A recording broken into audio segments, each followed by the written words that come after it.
I'm often accused of hating diversity when nothing could be further from the truth. Well, nothing outside scripture anyway. No, I'm a big fan of diversity. In fact, I'm a fan of a diverse range of diversities, including cultural diversity, can't get enough of that. Religious diversity, give me more, give me more. Political diversity, I'll take all you've got. And diversity of opinion generally. I just can't get too much of the wide diversity of ideas and cultures on this earth that so mutually enrich each other, with one or two exceptions. For example, I'm a fan of Chinese culture, not because I like everything about it, I don't, frankly, and not by a long way, but it's different and exotic enough that I can feel enriched by it without feeling that it's trying to impose itself on me in some way, a quality that cannot be praised too highly, in my opinion. In fact, Chinese culture is a good example of how multiculturalism can work.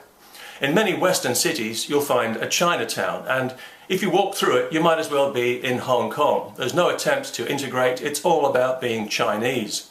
But also, and crucially, there's no attempt to expand its influence politically or to impose Chinese standards of behaviour or appearance on anybody else. If every other ethnic group behaved like the Chinese in this regard, then multiculturalism could work. But they don't, because when a culture is driven by religion, it often includes a strong element of moral judgment about others. And when that religion also happens to be socially confrontational and politically supremacist in nature, well, that's when multiculturalism can tend to break down. In my opinion, allowing such a religion into a genuinely multicultural society amounts to an act of vandalism, like putting an otter in a fish pond. As for the Chinese, well, I like them for their positive qualities: industry, thrift, self-reliance. I hope that's not a racist generalisation. I know it's always wrong to generalise about people unless you're depicting them falsely as victims, in which case it's compulsory, but I think I got away with it there, don't you? Now, one aspect of Chinese culture that most people in the West identify with is food. The Chinese diet is famously diverse or omnivorous. For me, as a vegetarian, it's particularly exotic and, dare I say, horrific and repulsive, but only if that isn't racist. A Chinese woman told me the only thing with legs she won't eat is a table, and the only thing with wings she won't eat is an aeroplane. Well, I looked it up, and as I suspected, it's an old Chinese expression.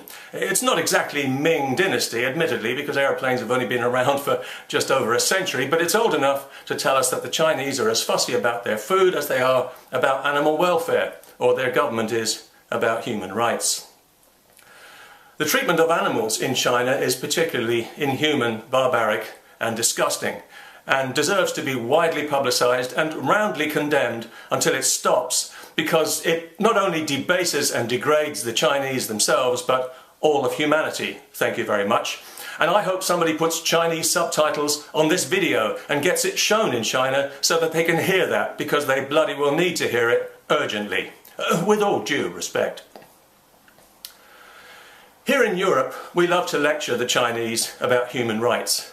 They must think we're obsessed with the subject, which of course we are. We're so crazy about human rights in Europe, we now have the right to do anything we like except choose our own government, make our own laws, or speak our mind in a way that hurts somebody's feelings. Oh yeah, we're the real champions of human rights. But then in recent years, the term human rights has become a lot more woolly and has come to mean different things to different people and cultures. And that's got to be a good thing, because all cultures are equal, right? So the United Nations Human Rights Council can now include the likes of China and Saudi Arabia and still keep a straight face. When the Saudis talk about human rights, if it's forbidden by Sharia, it's not included. In other words, human rights are not included. But that's cultural diversity for you. Let's not carp and criticise, let's embrace it and celebrate difference. Some people have human rights and others don't. Viva diversity.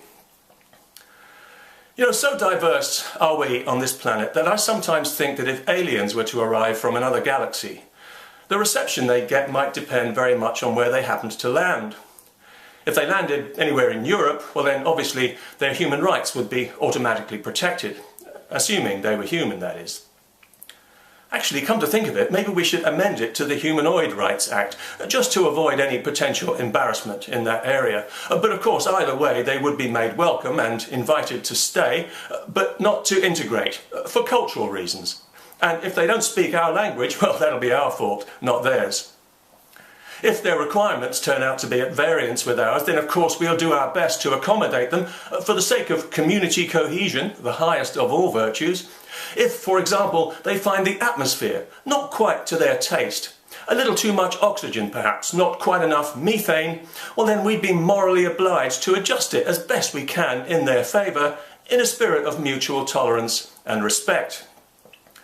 On the other hand, if they happen to land elsewhere, say in China, well, none of this would be an issue. They'd simply end up in a stir-fry, and that would be the end of the matter. Different strokes for different folks. Isn't diversity wonderful?